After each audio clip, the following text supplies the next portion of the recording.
Hello, this is Tip Top Gaming here today with another video. Now today, we are going to be going over Throne of Eldraine spoilers. Now these are all of yesterday's spoilers, so if you guys have already seen those, I understand. I'm a day late.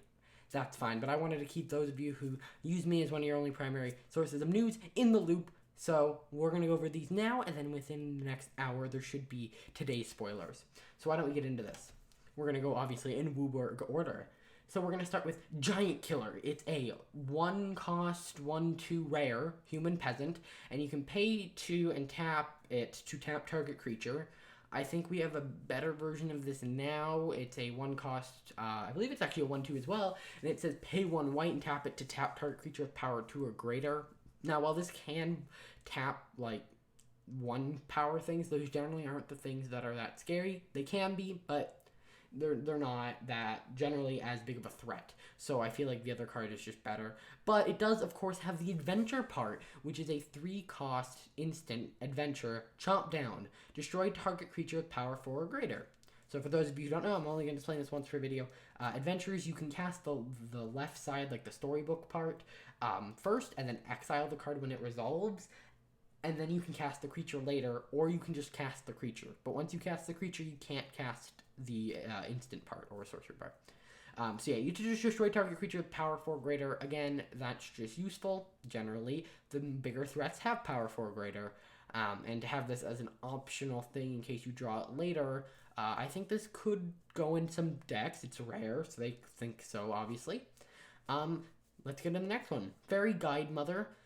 Of course, this is a playoff of Fairy Godmother. It's a 1-cost 1/1 with flying. I mean, there are obviously better creatures. However, it does have the fairy type, so there could be some tribal there.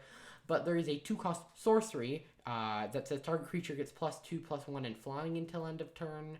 I think this is okay. I mean, if I'm using the fact that this is a fairy to its advantage, well then most fairies already have flying. So this is basically just +2/+1. Unless you're not playing this in a tribal deck, which I could totally see. I could see this being used everywhere. Honestly, again, this just kind of depends on what the meta shapes up to be, and based on the standard 2020 event, which I will also have a video out about someday, either this week or next Monday. You guys should check out that. Or you should expect that. Let's get into blue. We have a 3-cost instant, and it says this spell costs 2 less to cast if it targets a blue spell. So Mystical Dispute, sorry. And then it says counter target spell unless its controller pays 3. I think this is interesting. I would rather play something that is guaranteed to counter a spell, assuming it doesn't get countered, versus them just having to pay 3 mana. But I think it could be interesting in a draft environment, although I guess people generally have more mana there. So it really, I don't know, it really depends. It'll be really good early game, especially if your opponent's playing blue. It's a 1-cost spell, and that's not bad, but I think I would rather play any other spell. Then we have Turn to Pumpkin. Turn into a Pumpkin. It's a 4-cost instant. Return target non-land permanent to its owner's hand. Draw a card. That's kind of overpriced. I guess you get to draw a card, which we have seen on cards for 1, and we've also seen return target non-land permanent on cards for 2, where it just does that. Now thinking about it, we actually had a card that's cycling out in Dominaria where you could pay 2 to bounce something, and if you had 2 extra, then you would also draw a card. But that's not the whole spell. It, of course, has Adamant. If at least 3 blue mana was spent to cast the spell, create a food token. I mean, I guess I could see this in a food token deck. It's not going to see any historic play unless you're playing a food deck. Honestly, nothing's going to see historic play because no one's going to play it. Either way, let's get into these black ones. We have Witch's Vengeance. It's a 3-cost sorcery, and it says creatures of the chosen type, or of the creatures of the creature type of your choice get -3/-3 until end of turn. So if you're not playing a creature tribal deck, and they are, you can pay 3 to basically kill anything with 3 toughness or less. I think that's useful against something like knights or like fairies. All those are coming back, but I have a feeling like, for instance, Zombie Knight here has 3 loyalty, but if you have any tribal boost, which there is a ton of in standard, I don't know how well this is going to do. But one card I think is going to do very well, not only in Knights decks, but in any deck, is Murderous Rider. It's a creature zombie knight. It's a 2/3 with lifelink, and that's kind of important. I'll explain why. And then when it dies, put it on the bottom of its owner's library. Now, this could be both a bad thing and a good thing, and you'll see why they don't want you recurring this to your hand. It's because it has an instant Swift End. It's a 3-cost instant adventure. Destroy target creature, planeswalker, you lose 2 life. So this will, in my eyes, will replace Vraska's Contempt in a lot of decks, because it's, first off, it's 1 less. Sure, you don't gain the life, so that is a downside. It does cost 1 less, obviously, but when this creature enters the battlefield afterwards, it has lifelink, so you gain back that 2 life. And of course, it goes to the bottom of your library, so you could technically draw it again. I think this is a pretty good card. I think it'll fit into a lot of decks, and it's a rare, so I expect this to be one of the more expensive rares. Alright, we have a 2-cost Wishclaw Talisman. Wishclaw Talisman enters the battlefield with 3 wish counters on it. Pay 1, tap, remove a wish counter from it, and search your library for a card, and put it into your hand. So, theoretically, the turn you bring this out, it would cost you 3 mana to search for something and put it in your hand. But you'll see why it's not that great. Put it in your hand, then shuffle your library. An opponent gains control of Wishclaw Talisman. Activate this only during your turn. So, basically, you use it, then someone else gets to use it, then, assuming you're in a 1v1 game on Arena, then you get to use it again. Or if you are in an alliance with an opponent in a 4-player game like Commander, this could be more interesting there, but this is like Scheming Symmetry, except it doesn't go to the top of your opponent's library, and they get to control when they use it, because theoretically, they could just not use it, and then you wouldn't get it. But yeah, and then also, as long as you don't use that last wish counter, you could theoretically, proliferate it to get more counters. So I think it's an interesting card. Again, I don't think it's going to have that big of an impact. And then we have a 4-cost common Wicked Guardian, of course references Cinderella, and it's a 4/2, and when it enters the battlefield, you may have it deal 2 damage to another creature you control. If you do, draw a card. So you'd probably do this after combat, and then you deal, if you have a creature basically with more than 2 toughness that hasn't been damaged, you do it to draw a card. This is interesting. There's a lot of cards recently that have been when it enters the battlefield, deal damage, or when it enters the battlefield, draw a card. And this one has decently high stats as a 4/2, and if it dies, you're not that worried because it was an ETB trigger. So I think this card is decent. I think it'll be really. It's decent in the fact that it'll be good in limited. Next, we have red. We have Blow Your House Down, in which it's a 3-cost sorcery, and it says up to 3 target creatures can't block this turn. Destroy any of them that are walls. So if your opponent is playing a walls deck, this says destroy 3 walls. But also it just creatures can't block, which is always powerful. A lot of things in standard right now tap out creatures or make things so things can't block, and so on and so forth. So then we have a 2-cost sorcery. Choose target creature named Joust. Choose target creature you control, and one you don't control, they fight, except if the one you don't control is a knight, it gets +2/+1. And of course, green is the better color for this with less rapid bite, but of course, red can still do it, and it's an interesting way to kill bigger creatures if you have bigger creatures. And then we have Burning Yard Trainer, which is a 3/3 with trample and haste, and when it enters the battlefield, another target knight you control gets +2/+2 and gains trample and haste until end of turn. Again, this is just okay. Of course, it is a knight, so it'll get all those knightly boosts, but again, it's just okay. And then we have some artifacts. We have Brimstone Trebuchet, and I think this card is kind of crazy. It's a 3-cost artifact creature wall, and it's an artifact creature wall. It has Defender and Reach, and you can tap it to deal 1 damage to each opponent. So and basically, even if you could just stop right there, and this would block little creatures, block little flyers, and at the end of each turn, or at the end of each opponent, or I guess right before your upkeep, you can deal 1 damage to each opponent. And then whenever a knight enters the battlefield under your control, untap it. There was a red card, Lightning Rig Crew, that did the same thing for pirates. It never saw any play, but right now knights are looking pretty powerful. I think there is going to be a Knights deck. I don't know if it's going to be exactly tier 1, but I think that definitely goes in it versus Pirates. We're never really found a home.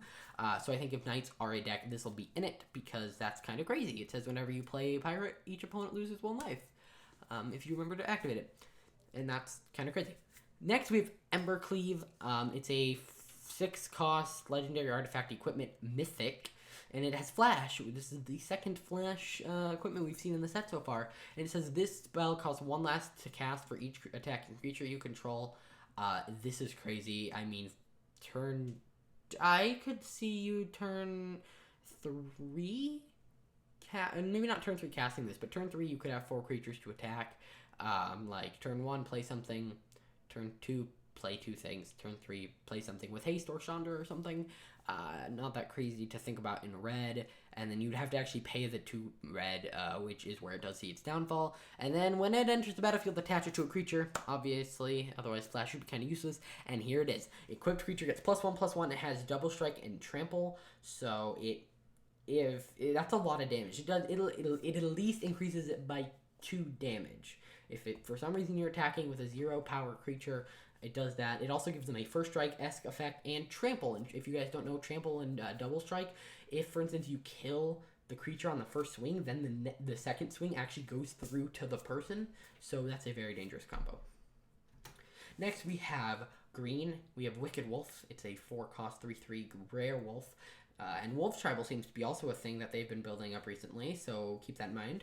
When it enters the battlefield, it fights up to 1 target creature you don't, up to, so you can deny that. And you can sacrifice a food to put a +1/+1 counter on it. It gains indestructible and tap it, so that's probably a defensive ability. I don't see this, I guess, depending on how food is, overall food doesn't seem like a mechanic. It's going to be kind of like a mass. No one builds a deck out of it, or if they do, it's a very casual deck. I think this would be more likely to find a home in a wolf deck. Then we have Once Upon a Time, which is a ley line, kind of. It's a 2-cost instant, and it says, if this is the first spell you cast this game, you may cast it without paying its mana cost. Look at the top 5 cards of your library. You may reveal a creature or land card from among them and put it into your hand. Put the rest on the bottom of your library in a random order. Overall, pretty good spell. Again, you get to cast it for free, and even if you don't cast it for free, it's not bad. That's what I like about this spell, is that you don't have like a dud card in your hand because you didn't get it out for free, or one that's not nearly as useful. So yeah. Then we have a 1/1 Wildwood Tricker. It's an elf warrior. Whenever it attacks or blocks, if you control another non-human creature, it gets +1/+1 until end of turn. There's a lot of non-human creatures, like Wolf, or like Wicked Wolf, right on this screen. So yeah, this is basically a 2/2 when it's swinging or blocking, as long as you control another creature. Then we have Return to Nature. This is obviously a reprint, and it's very powerful. It's literally just better naturalized. It's the same speed, the same rarity, the same cost. It's a 2-cost instant. Just choose one, destroy target artifact, destroy target enchantment, or exile target card from a graveyard. Again, pretty good. This is a card, like, I don't think I'd run mainboard naturalized, but I might mainboard 1 or 2 Return to Natures just because it has the ability to exile target card from a graveyard, and if you're facing a deck that doesn't have any artifacts, enchantments, or graveyard synergy, that's a pretty rare situation. So yeah. And then we have Questing Beast, which a lot of people have been talking about how powerful this is. It is a 4/4 legendary creature beast with Vigilance, Death Touch, and Haste. And when it can't be blocked by creatures with power 2 or less. This is this is very similar to Leaf Steel Champion. And it says combat damage that would be dealt by creatures you control can't be prevented. So this avoids fog effects or creatures that say that they don't take damage. Or prevent all damage that be dealt to them. And then whenever it deals combat damage to an opponent, it deals that much damage to target planeswalker that player controls. First off, you must do this. So for instance, if you plan on stealing the planeswalker right after, you might not want to swing with Questing Beast, or you might want to steal it beforehand. And you can't split it. Honestly, what they're trying to do here is depower War of the Spark and power up Throne of Eldraine. And so they're doing that by printing a decent amount of planeswalker hate. And this is one of those examples. Next, let's get into multicolored and colorless. We have Enchanted Carriage. It says when it enters the battlefield, create 2 1/1 mouse creature tokens and crew 2. So you can really look at this as a 5-cost 4/4.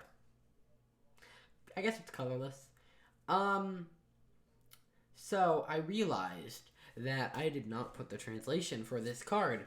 And I don't remember the name, but I can pretty much tell you what it does. When it enters the battlefield, or you can pay the 4 weird mana and create 1/1s, and then you can tap it when it's a creature on the battlefield, and all creatures get +1/+1 until end of turn.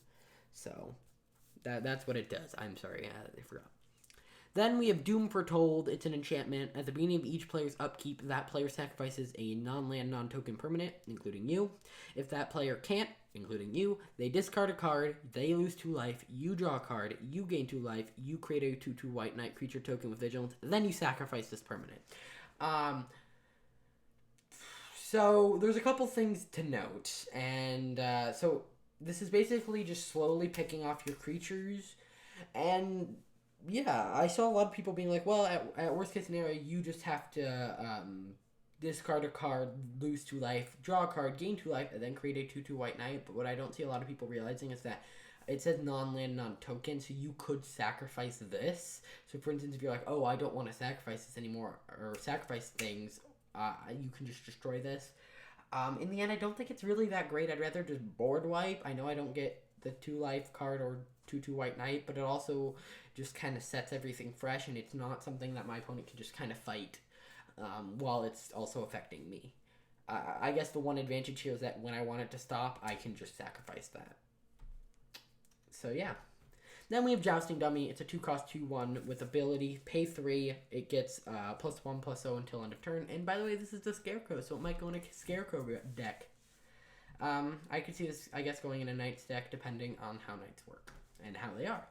Overall, that's been all the spoilers for yesterday. If you guys want to see all the spoilers for today, there should be a video coming up very soon. I'll see you guys in the next one. Hit that like button, subscribe. See ya.